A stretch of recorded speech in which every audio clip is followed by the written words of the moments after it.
नमस्कार, मैं हूं ऋषि उपाध्याय। एक नाम है जिसके बारे में कहा जाता है कि भले ही आप उन्हें पसंद करें या ना करें, उनकी चर्चा हमेशा होती रहती है। दिग्विजय सिंह कांग्रेस के बहुत बड़े नेता, मध्य प्रदेश के पूर्व मुख्यमंत्री, फिलहाल राजगढ़ लोकसभा से कांग्रेस के प्रत्याशी, जो चुनाव लड़ें या ना लड़ें, उनके निशाने पर चुनाव की प्रक्रिया हमेशा होती है। इस बार भी मामला ईवीएम से जुड़ा है। दिग्विजय सिंह राजगढ़ में SLU यानी सिंबल लोडिंग यूनिट पर सवाल उठा रहे हैं। सुप्रीम कोर्ट के आदेश का हवाला देते हुए राजगढ़ में SLU वापस होने पर उन्होंने सवाल उठाया है। यह पहला मामला नहीं है जिसमें ईवीएम और चुनाव प्रक्रिया दिग्विजय सिंह के निशाने पर है। इससे पहले भी कई बार ईवीएम पर शंका जाहिर करते हुए दिग्विजय सिंह की आपत्ति और उसके बाद हुए सियासी आरोप को, प्रत्यारोप को हमने देखा। तो कुछ सवाल यहां बनते हैं कि क्या ईवीएम और चुनावी प्रक्रिया पर बार बार सवाल उठाना सही है? क्या इसके पहले लगाए गए आरोपों से कुछ निकला? क्या वाकई ईवीएम में गड़बड़ी की जा सकती है? और अगर यह तथ्यात्मक है तो हिमाचल प्रदेश, कर्नाटक, तेलंगाना और वो राज्य जहां कांग्रेस की सरकारें पूर्ण बहुमत या सहयोगी के तौर पर हैं, क्या ये सवाल उन जगहों के लिए भी वाजिब है? 2003 से रह रहकर उठ रहे इस राग ईवीएम पर ही करेंगे बात। ऐसे ही ढेर सारे सवालों को लेकर जुड़ेंगे खास पैनल के साथ और कहेंगे कि जवाब तो देना होगा, लेकिन उसके पहले देखिए ये रिपोर्ट।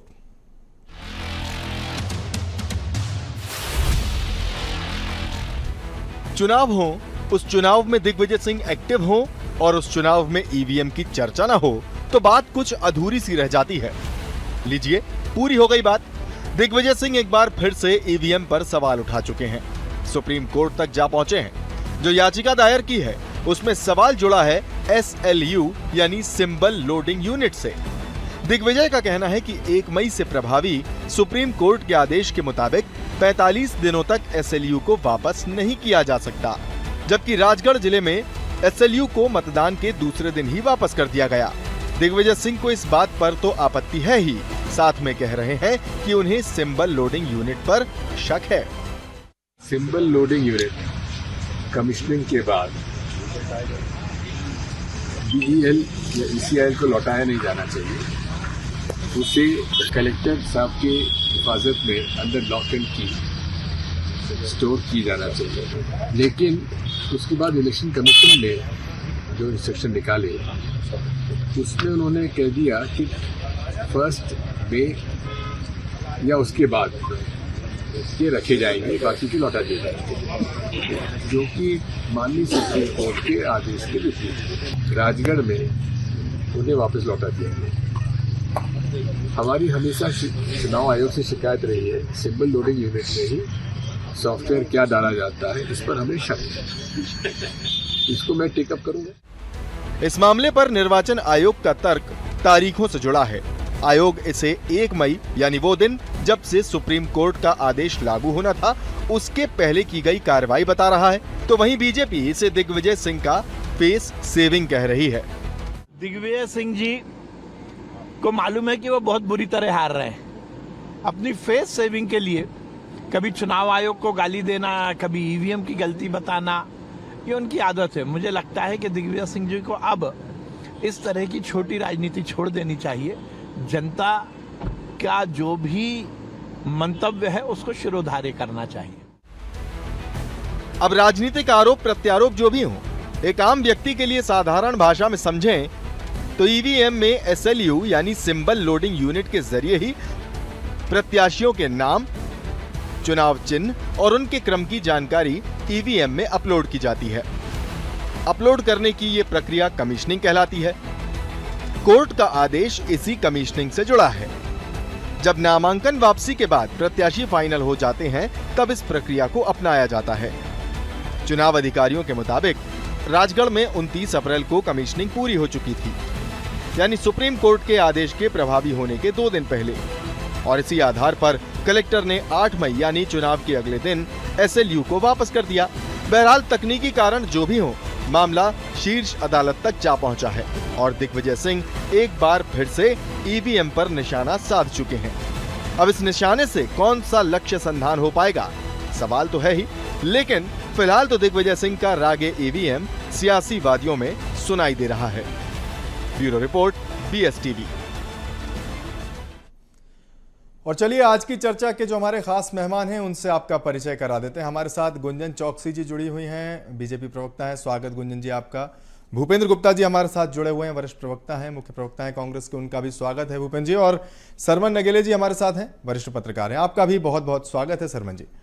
सबसे पहले हम इसी सवाल के साथ आपके पास आना चाहेंगे कि ये जो दो चीजें एक साथ पैरेलल हैं, एक तरफ जहां चुनाव आयोग का ये तर्क है कि 1 मई के बाद चूंकि वो 1 मई से आदेश लागू होना था और 28-29 अप्रैल तक कमिश्निंग की प्रक्रिया जो है वो पूरी हो चुकी थी, एक इस तर्क से क्यों सहमत नहीं लगते हैं दिग्विजय? और दूसरा, बार बार हर बार इसी मुद्दे को लेकर सवाल करना, इस पर एक आपसे पहले प्रतिक्रिया चाहेंगे। देखिए उपाध्याय जी, दरअसल दिग्विजय सिंह जी के साथ में कुछ ऐसी चीज़ें हैं जो हमेशा से वो इसको कह सकते हैं कि मीडिया की सुर्खियों में रहीं, विवादित रहीं, या कहीं ना कहीं किसी न किसी रूप में वो कंट्रोवर्सी में बने रहते हैं और मीडिया की सुर्खियों में रहते हैं। यह मामला ईवीएम वाला, बीच में उन्होंने भोपाल में भी एक डेमो कराया था ईवीएम का, कैसे हैक होती है वो, लेकिन कांग्रेस पार्टी के शीर्ष नेताओं ने या कांग्रेस पार्टी ने उससे किनारा कर लिया था और अल्टीमेटली पूरे देश में चुनाव ईवीएम के माध्यम से ही हो रहे हैं।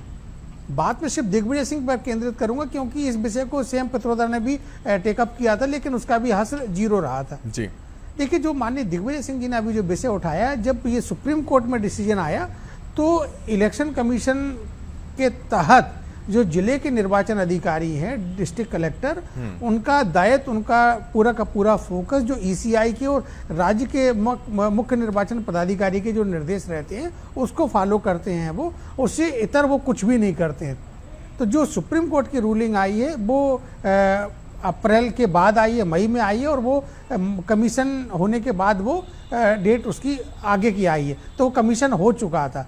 अब जहाँ तक जो मेरी समझ है, मैं ये कह सकता हूँ कि जो वीवीपैट मशीन पारदर्शी विंडो में दिखती है, जिस पर मतदान होने के बाद वीवीपैट मशीन के बॉक्स में प्रिंट निकलकर वो गिर जाता है, 7 सेकंड के लिए दिखती है, उसका चुनाव प्रक्रिया से जो मतदान के बाद जो रिजल्ट्स आना है या मतदान होना है, उसका इससे कोई सरोकार नहीं है। वो सिर्फ एक जो मतदाता है उसको सिर्फ 7 सेकंड सिर्फ दिखाया जाता है कि आपने जो वोट जिसको डाला है वो उसी के नाम, उसी के सिंबल पर गिरा है कि नहीं, बस। इससे ज़्यादा उसका कोई बहुत ज़्यादा औचित्य महत्व नहीं है, महत्व सिर्फ ईवीएम का है। तो इससे कोई चुनाव परिणाम पर कोई प्रभाव या कोई असर, उसका असर नहीं पड़ना। लेकिन माननीय दिग्विजय सिंह जी कुछ तर्क रख रहे हैं, सुप्रीम कोर्ट जा रहे हैं, तो चूंकि बड़े नेता हैं उनके पास कुछ और तथ्य होंगे जो वो मीडिया के सामने अभी नहीं देना चाह रहे हैं। हो सकता है सुप्रीम कोर्ट में जब वो अपना पिटीशन फाइल करें वहां वो सबमिट करें। ठीक बात है। चलिए भूपेंद्र जी के पास चलते हैं। भूपेंद्र जी, ये बड़ा मसला है, दिग्विजय सिंह जी हर बार इसे उठाते हैं, ये कांग्रेस इसे पूरी तरह से ओन क्यों नहीं कर लेती? अगर ऐसा है, जैसा कि अभी सरमन जी भी कह रहे थे कि उससे जब डेमो हुआ था तो उसके बाद फिर उसको थोड़ा सा दरकिनार कर दिया गया था। देखिए, जब कोई झूठ फैलाया जाता है उसमें आप लोग भी हाके में शामिल हो जाते हैं।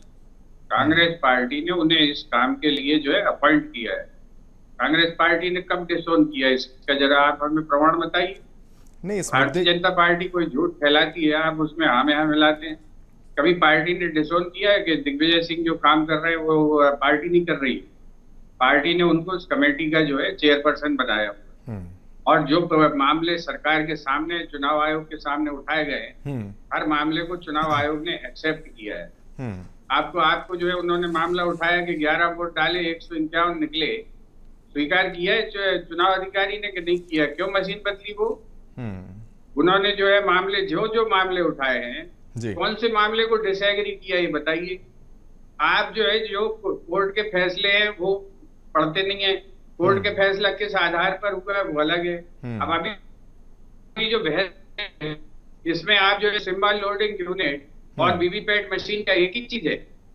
45 दिन तक सिंबल लोडिंग यूनिट को वहां रखना पड़ता है, क्योंकि सिंबल लोडिंग यूनिट के माध्यम से आप जो है उसके अंदर जो है सिंबल लोड करते हैं, और उस सिंबल लोड करने का क्या जो प्रोग्राम है वो उसके अंदर सेफ रहता है। ठीक बात है। आप 29 अप्रैल और जो है 1 मई में क्या अंतर है? ये जो तकनीकी बचाव को जो है, तकनीकी बचाव करने की जो 13 मई को चुनाव थे, तो 13 मई तक तो कम से कम रखना ही चाहिए था उनको। ठीक ये जो है कोई चीज अगर कोई प्रोसीजरल मिस्टेक हो रही, अच्छा। आपके अभी नीमच मंदसौर में जो है अखिल भारतीय विद्यार्थी परिषद के सेल्फी पॉइंट लगे थे, अगर कांग्रेस इस पर सवाल उठाए तो उन्होंने कहा वो रागे ईवीएम हो गया हो।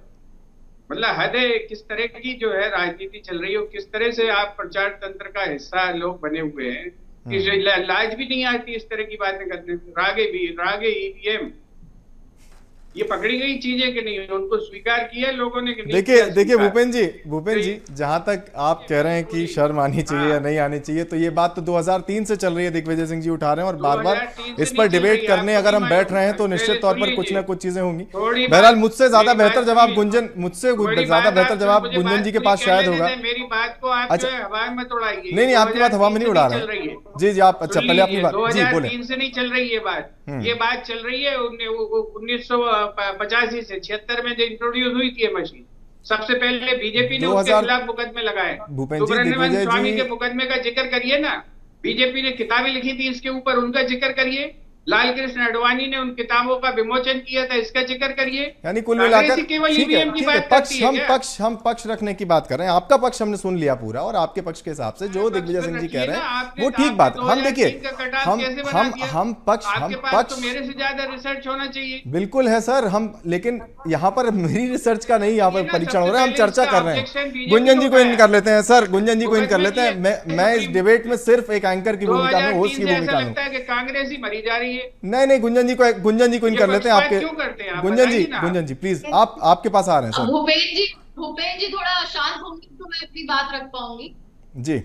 देखिए बहुत ही खूबसूरती से हमारे माननीय वरिष्ठ पत्रकार शर्मन जी ने इस बात को स्पष्ट रूप से पूरे प्रोसीजर को एक्सप्लेन किया है, और कल डिस्ट्रिक्ट कलेक्टर और जिला निर्वाचन अधिकारी ने भी प्रेस नोट जारी करके 16 तारीख को इसको पूरे स्पष्ट रूप से बताया है कि सुप्रीम कोर्ट की जो भी मैंडेट है, जो भी गाइडलाइंस है, उसके तहत सारे काम हुए हैं, और इसमें कहीं पे भी कोई भी रूल्स और रेगुलेशंस को वायलेट नहीं किया गया है। पर चूंकि दिग्विजय सिंह जी की ये आदत रही है, और जिसे कि आदत अपराधी जैसे हम शब्द इस्तेमाल करते हैं, तो शायद आदत राजनीतिक शब्द इस्तेमाल करना चाहिए हमें कि हर एक बात का मुद्दा कैसे उठाना है।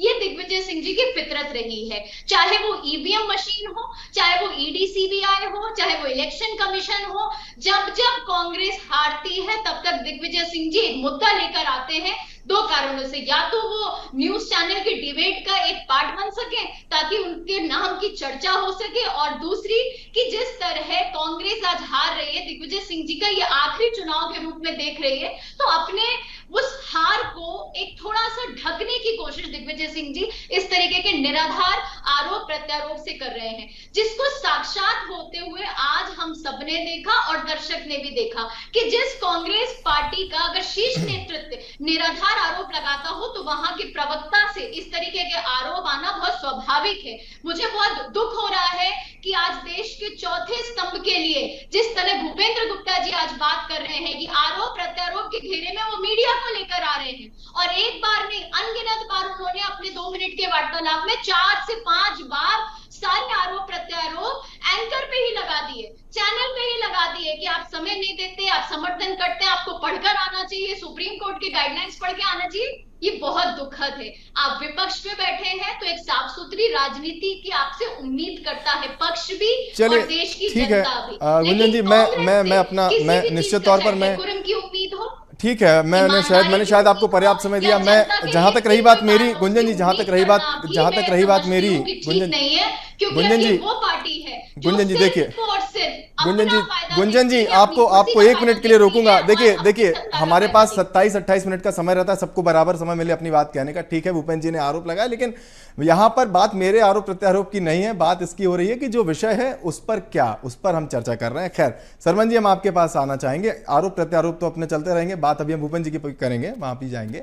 लेकिन जैसे कि अभी ये जो बात हो रही है कि भूपेन जी आप भी थोड़ा सुन लीजिएगा, मैंने 2003 कहा क्यों था। ये दिग्विजय सिंह जी ने ही कहा था कि मैं 2003 से इस मुद्दे को उठा रहा हूं और ये लगातार मेरे जो बयान हैं वो उसी को लेकर है, ईवीएम पर सवाल है। आऊंगा आपके पास इसे लेकर भी। तो 2003 से अभी तक अगर ये मुद्दा है सरमन जी, तो आपको नहीं लगता कि इस पर अभी तक कुछ बड़ा फैसला शायद हो जाना चाहिए था, अगर वाकई ये इतने गंभीर आरोप हैं जितने दिग्विजय सिंह जी लगाते आए हमेशा से? देखिए माननीय ऋषिकेश जी, माननीय सुप्रीम कोर्ट ने ईवीएम को लेकर कई बार रिट पिटीशन फाइल हुई है और उन्होंने हमेशा अपना डिसीजन दिया और उसमें उन्होंने बिल्कुल स्पष्ट किया है कि इसमें किसी तरह की कोई छेड़छाड़ हैकिंग या कुछ होता नहीं है। और कई मर्तबा तो स्वयं ईसीआई ने, इलेक्शन कमीशन ऑफ इंडिया ने लोगों को आमंत्रित किया था कि ये है, हम चैलेंज कर रहे हैं, आप आइए उसको हैक कीजिए, तो कोई हैक नहीं कर पाया, किसी ने किसी तरह का कुछ उसमें कोई छेड़छाड़ नहीं कर पाए। और मैं देखिए एक पत्रकार के नाते मैं कह सकता हूँ माननीय भूपेंद्र गुप्ता जी का ईवीएम को लेकर बहुत अच्छा अध्ययन है, बहुत पुराना अध्ययन है। वो खुद एक इंजीनियर है, वो मैनेट के पास आउट हैं वो, तो उनको बहुत सारी नॉलेज है, तो वो अपनी नॉलेज का प्रदर्शन करना चाहिए। राजनीतिक दल के वो मुख्य प्रवक्ता है। लेकिन मेरा यहाँ दूसरा कहना है, देखिए यदि ईवीएम विषय था तो अब मैं लौट के आ जाता हूँ, तो सैम पित्रोदा तो पार्टी के इंडियन ओवरसीज कांग्रेस के अध्यक्ष थे, अब नहीं है। विवादित बयान के बाद उन्होंने इसको पूरा कैंपेन चलाया था पूरे इंटरनेशनल लेवल पर, एक पूरी की पूरी उनकी एक संस्था बनी थी। क्या हुआ? चुनाव तो पूरे देश में ईवीएम के माध्यम से हो रहे हैं। सैम पित्रोदा से बड़ा कांग्रेस का या भारत का या कोई ऐसा व्यक्ति नहीं है जो आईटी का जानकार हो। वो भारत में संचार क्रांति के राजीव गांधी जी के माध्यम से जनक रहे हैं और मनमोहन सिंह जी के समय में उन्होंने भारत में आईटी को लेकर, संचार क्रांति को लेकर बहुत सारी स्कीम्स लेकर आए थे। मैं नाम गिनाने बैठूंगा क्योंकि मैंने उनकी 2-3 प्रेस कॉन्फ्रेंस भी की हैं और भोपाल में भी अभी मैंने की थी उनकी एक प्रेस कॉन्फ्रेंस जब उन्होंने कैंपेन चलाया था। तो मैंने उनसे सीधे ही सवाल किया था कि जब डिजिटल इंडिया से डिजिटल डेमोक्रेसी की ओर भारत जा रहा है तो आप अभी भी बैलेट पेपर की बात कर रहे हैं। तो उन्होंने बोला नहीं भाई, ये तो इससे एक अकेले मतदान से कुछ नहीं होगा और वो अपनी जगह है। तो मैंने कहा इसको कांग्रेस पार्टी इसका चुनाव का बहिष्कार क्यों नहीं करती? तो उन्होंने कहा नहीं, इसको पार्टी को तय करना है। पार्टी ने तय कर दिया, पार्टी चुनाव लड़ रही है ईवीएम पर। तो देखिए जो सिंगल यूनिट जो लोडिंग का जो सवाल है, वो देखिए बीएचई के जो इंजीनियर हैं, सॉफ्टवेयर इंजीनियर हैं, वो इसको कमीशन करते हैं, वो लोड करते हैं सिंबल को, और वो जो एक संस्था है, जो कंपनी है भारत सरकार की ईसीआई जिससे खरीदता है, वही कि उन्हीं के लोग रहते हैं। कोई ऐसा नहीं है कि आउटसोर्सिंग का बंदा या कोई दूसरा बंदा आ जाए। वो सिर्फ, मैंने फिर बता रहा हूँ कि वो प्रिंट जो आपको मशीन में दिखता है डिस्प्ले बोर्ड में कि हमने किसको मतदान किया है, उसका बस वो प्रिंट निकालने का वीवीपैट है। और ये तो माननीय सर्वोच्च न्यायालय ने भी अब स्पष्ट कर दिया कि सारी प्रिंट जो है ना गिनने की तो जरूरत है नहीं। जैसा कि माननीय दिग्विजय सिंह जी बार बार मांग करते रहे कि सारे प्रिंट गिनना चाहिए, तो बात तो वही बैलेट पेपर जैसी हो गई ना। तो सुप्रीम कोर्ट ने भी उसमें अपनी रूलिंग दे दी कि कितना गिनना है और कितना नहीं गिनना है। ठीक है भूपेन जी, आपके पास आ जाते हैं। जो बातें सरमन जी ने कही उनके साथ, और एक चीज इसमें ऐड करके कि जब हम बाकी राज्यों को देखते हैं और दिग्विजय सिंह जी के आरोपों को देखते हैं, तब तो आपकी बात ठीक है, हम मान लेते हैं। लेकिन हिमाचल, कर्नाटका, तेलंगाना और बाकी राज्य जहां पर कांग्रेस समर्थित सरकारें चल रही हैं, वहां पर भी फिर ये लागू होना चाहिए, इस तरह की बात होनी चाहिए शायद? बिल्कुल लागू होना चाहिए। जब कोई दिग्विजय सिंह जी बात कर रहे हैं या कांग्रेस पार्टी बात कर रही है, पूरी विपक्ष की पार्टियां बात कर रही हैं, तो वो किसी एक राज्य को लेकर नहीं कर रही। ना वो ये कह रही है कि जहां हम जीते वहां जांच मत करना। ये जो है, ये तो आप प्रचार कर रहे हैं कि साहब वहां तो मैं प्रचार नहीं कर रहा हूं। आप सवाल सुन लीजिए, मेरी बात तो मैं आपकी बात सुन रहा हूं, लेकिन अगर देखिए आप मुझ पर आरोप सर, आप इस तरह से चीजें नहीं लगा सकते ना बार बार। आपसे मेरा मतलब है समूचे मीडिया की बात कर रहा हूं मैं, आपसे अकेले बात नहीं कर रहा हूं। आपका चैनल जो है उसकी बात नहीं कर रहा हूं। ये पूरे हिंदुस्तान में चल रहा है। एक साथ जो है 100 चैनल पर डिबेट होती है इसकी, और आज कम से कम जो नहीं होगी 40 चैनलों पे ये डिबेट हो रही हो। बिल्कुल, मुद्दा बड़ा है सर। तो अब बात जो है, तो बात को भी, हमारी बात भी पूरी करने दीजिए। करिए ना सर, मैं आपकी बात ही नहीं कर पाऊंगा। कहिए सर, कहिए। अभी जो शर्मन जी ने जो मामले उठाए हैं, जो बात की है, बड़ी बहुत महत्वपूर्ण बात की। मैं उनकी जानकारी में जो है थोड़ी सी बातें लाना चाहता हूँ कि क्या कोई भी, क्या हमारे सैम पित्रोदा कोर्ट गए हैं? क्या कोई फैसला इसको लेकर हुआ है? क्या भारतीय जनता पार्टी ने अपने पदाधिकारियों को ईसीआई और इन दोनों कंपनियों में जो बनाती हैं बीईएल, इनमें अपने जो है इंडिपेंडेंट डायरेक्टर अपॉइंट किए जो भाजपा के कार्यकर्ता हैं? इस पर कोई फैसला आया है क्या? क्या जो है अभी इन्होंने एक मसला उठाया कि कोई आउटसोर्स का आदमी नहीं आता। आपको ये मालूम नहीं कि सिंबल लोड करने में कम से कम 20,000 लोगों का मैन पावर लगता है? आप पता करके बता दीजिए कि क्या जो है ये बीएल में जो है रेगुलर एम्प्लॉयमेंट में है लोग, ये सब आउटसोर्स के हैं। और इसकी कंपनी जो है एक कंपनी है जिसको ये काम दिया जाता है, ये आउटसोर्सिंग के लोग काम कर रहे हैं। और आप कह रहे हैं कि हम जो है चुनाव बहुत सही हो रहा है। ये चीजें तो प्रमाणित है, इन पर कभी कोई टिप्पणी आई है कोर्ट की क्या? इस पर कोर्ट ने कोई टिप्पणी की है? ईसीआई इलेक्शन कमीशन ने कभी इन बातों पर सफाई दी है क्या? आज जो है ईसीआई इलेक्शन कमीशन शेरो शायरी सुना के इस जो राष्ट्र का मसला है इसको सेटल करना चाहता है। और इसमें आप कहते हैं हम बात कर रहे हैं एसएलयू की, सिंबल लोडिंग यूनिट की, और सिंबल लोडिंग और ईवीएम का एक ही चीज है क्या? आप बात घुमा के घुसेड़ रहे हैं ईवीएम में। ईवीएम की चर्चा कहाँ हो रही? कांग्रेस पार्टी ने बात की कि आप जो है पर्चियां गिन लीजिए जो वीवीपैट मशीन से गिरती हैं, तो वो क्या ईवीएम की बात हुई क्या?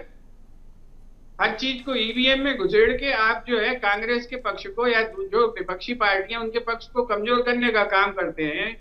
ये उचित है क्या ये चीज? नहीं सर, पक्ष को कमजोर जो करने है हर बार अलग चीज बात हो रही है, अलग मुद्दा है, अलग चीज है। अगर मान लीजिए ट्रक में जो है 100 मशीनें पकड़ी गई, अगर जो है मशीनों में आग लग गई, ये मामला नहीं उठाया क्या विपक्ष कि मशीनें जला दी गई हैं? कैसे जल गई?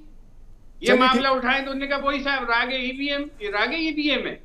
ये तो घटनाएं घटी हैं, इनको जो है आपके टीवी चैनलों ने दिखाया है और हम उठा रहे हैं तो हमारा रागे ईवीएम हो गया। ये हमारे साथ न्याय नहीं है, ये हमारे साथ भी थोड़ा न्याय। ठीक है, ये आपका मानना सर ये आपका मानना हो सकता है, ये आपका मानना हो सकता है। मैं आपकी सोच पर नहीं रोक सकता। गुंजन, मैं आपके चैनल के भी आपको विजुअल भेज दूंगा जो आपने दिखाए। ठीक है सर, ठीक है, बिल्कुल। गुंजन जी को इन कर लेते हैं सर। मैं पर्याप्त समय देता हुआ चल रहा हूँ सर, सबको आप शिकायत नहीं कर सकते इस बात की। गुंजन जी आप जी। ऋषि जी, जिस तरह मैंने पहले कहा कि भूपेंद्र जी एक वरिष्ठ प्रवक्ता हैं, लेकिन इस तरीके की निराधार बातें अगर वो एक प्रतिष्ठित चैनल पे बोल रहे हैं तो ये कांग्रेस का सही जो चरित्र है उसे चरितार्थ करते नजर आ रहे हैं। आपने इनसे सवाल किया कि जिन राज्यों में कांग्रेस की सरकार बनी, जहां कांग्रेस जीती, तो क्या वहां भी ईवीएम में घोटाला था? क्या वहां भी इस तरीके की चीजों की जरूरत पड़ी? वहां ये चुप्पी साधते नजर आते हैं। रातों-घड़ में जब जिलाधिकारी ने, निर्वाचन अधिकारी ने साफ तौर पर चिट्ठी लिखकर, प्रेस नोट करके इसको प्रॉपर रूप से पब्लिक के सामने लेकर आए हैं कि सारे रूल्स एंड रेगुलेशंस फॉलो किए गए, लेकिन उस पर भरोसा नहीं। और इस तरीके के आरोप प्रत्यारोप लगाने से ये चूक नहीं है। इलेक्शन कमीशन जैसी संवैधानिक संस्थाओं को ये अपने आरोप के घेरे में लेते हैं। संवैधानिक संस्था जो है उसकी इम्यूनिटी नहीं होती है हर चीज से। अगर संवैधानिक संस्था गलत करेगी तो सवाल उठाने का अधिकार है। हम सुप्रीम कोर्ट में भी जो है किसी फैसले के खिलाफ जा सकते हैं। ये आपको किसने बता दिया कि संवैधानिक संस्था को सचिव की इम्यूनिटी हो गई? आप जो है इस तरह की बातें करती फिर कहते कोई जवाब ना दे आदमी। इम्यूनिटी होती है क्या संवैधानिक संस्था को? जिस तरह आपने देश की जनता को अपमानित किया है, महिला शक्ति को अपमानित किया है, मैडम कानून मानने में आदिवासी शक्ति को अपमानित किया है, सनातन को अपमानित किया है, अब संविधान को कम से कम आपको बख्शना पड़ेगा और संविधान को अपमानित करने से अपने आप को रोकना पड़ेगा। आप ऐसे हवा में तीर चलाएंगी, क्या जवाब देगा? भूपेंद्र जी, मुझे बहुत माफी के साथ कहना पड़ेगा। हम भी आपसे माफी मांग रहे हैं कि आप थोड़ा सच बोलिए और जो है फैक्ट के साथ बात करिए। आप जो है केवल गप्पे करने के लिए डिबेट नहीं होती दिखाती है मीडिया। आप फैक्ट रखिए सामने, बताइए कि ये गलती ऐसे हुई थी, बताइए ना। आपकी चुप्पी क्यों है फिर? अगर आप इतना दिशा निर्देश पे चलते हैं तो एफआईआर क्यों नहीं? मैं जवाब दूंगा अभी चुप्पी पे, अभी जवाब दूंगा, मैं अभी जवाब दूंगा। आप बोलिए वहां तो आप मीडिया पे सवाल गुंजन जी सुन लेते हैं भूपेंद्र जी की बात भी सुन लेते हैं। देखिए मौका हम सबको देना चाहते हैं बात करने का। जी आपकी बात भूपेंद्र जी, आप कह लीजिए, कहिए क्या कहें।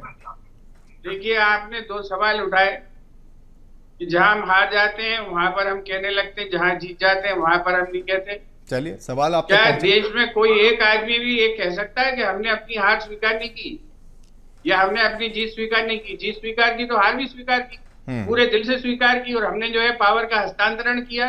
मोदी जी ऐसे ही बन गए क्या प्रधानमंत्री?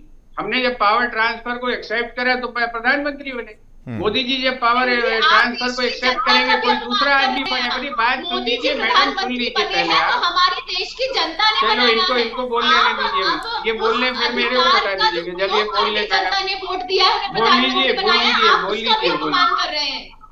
आपको प्रक्रिया का कोई ज्ञान नहीं है, आप केवल चिल्लाने के लिए आए हैं, ऐसा मुझे प्रतीत होता निराधार है। बातें बोल के मैडम कभी जो है तथ्य की बात भी किया करो। आप भले किसी भी पार्टी में हो, सीखने से आपको किसी ने रोका नहीं है, केवल मुझे घर आके आप कुछ सीख नहीं पाएंगी। नहीं देखिए, आप यहाँ केवल यहाँ तथ्यों के यहाँ साथ बात माफ करना कीजिए, माफ सीखिए। कीजिए, मैं मैं दोनों आपको दोनों लोगों को ही रोक देता हूँ, दोनों लोगों को रोक देता हूँ। माफ कीजिए, देखिए विषयांतर हो जाता है, हम विषय से भटक जाते हैं और फिर मूल मुद्दे पर बात नहीं होती। भूपेन जी देखिए, गुंजन जी रुकिए, तो भूपेन जी के पास, भूपेन जी मैं जो बात कर रहा हूँ, मैं फैक्ट हम- पर बेस बात कर रहा हूँ, उसका जवाब दे दीजिए। बताइए कि 4 जो है इंडिपेंडेंट जो है डायरेक्टर है कि नहीं उन कंपनियों में बीजेपी के लोग? आपको नाम भी नहीं पता होंगे, मैं नाम भी बता दूंगा। आपको मालूम है ठीक क्या? है, ठीक है। आप दोनों ने, मुझे लगता है कि ऐसी बातें आप पर्याप्त, कर रही हैं। गुंजन जी, आप जो है, जब कोई बात भूपेन जी देखिए, से आप जवाब दीजिए। देखिए मुझे गुंजन जी रोकना पड़ेगा, माफ कीजिए, हमारे पास गुंजन जी समय सीमित, गुंजन जी समय सीमित है। देखिए हम सबको समय दे रहे हैं बात रखने का। हालांकि भूपेन जी, एसएलयू मेरे ख्याल से उसी सिस्टम का हिस्सा है जिसमें हम बात कर रहे थे ईवीएम की। खैर सरमन जी के पास चलें। सरमन जी एक छोटी सी टिप्पणी, उसके बाद हम डिबेट को क्लोज करेंगे। ठीक, देखिए, जो माननीय भूपेन गुप्ता जी ने कहा है, हालांकि मैं किसी का नाम लेने से सदैव डिबेट में बचता हूं कि माननीय दिग्विजय सिंह जी को इस पूरे चुनाव से संबंधित जो ईवीएम या एसएलयू का उनका चेयरपर्सन नियुक्त किया है, तो हो सकता है कि सुप्रीम कोर्ट में पूरे देश में जहां जहां एसएलयू का जो विषय उनके संज्ञान में आया होगा, वो एक साथ पूरी एक्साइज जो है ना, वो सुप्रीम कोर्ट में पिटीशन फाइल करें, ऐसा मेरे को ऐसा प्रतीत होता है। बाकी वो करते हैं नहीं करते हैं, इससे वो समझ में आ जाएगा कि सिंगल वो उनके राजगढ़ का विषय है या पूरे देश का विषय है। कांग्रेस पार्टी ने पूरे देश के लिए उनको अधिकृत किया, या अधिकृत तो हैं लेकिन फोकस उनका सिर्फ अपने लोकसभा क्षेत्र पर है। बिल्कुल, हम भी इस पूरी चर्चा का जो उद्देश्य था वो सिर्फ इतना ही था। बहुत बहुत शुक्रिया आप तीनों का हमारे साथ जुड़ने के लिए और इन तमाम सारी बातचीत के लिए। तो नतीजों के पहले प्रक्रिया पर सवाल, ये एक बड़ी बात इस पूरी डिबेट की, इस पूरी चर्चा की। फिलहाल मुझे दीजिए इजाजत, अभी के लिए फिलहाल इतना ही। नमस्कार।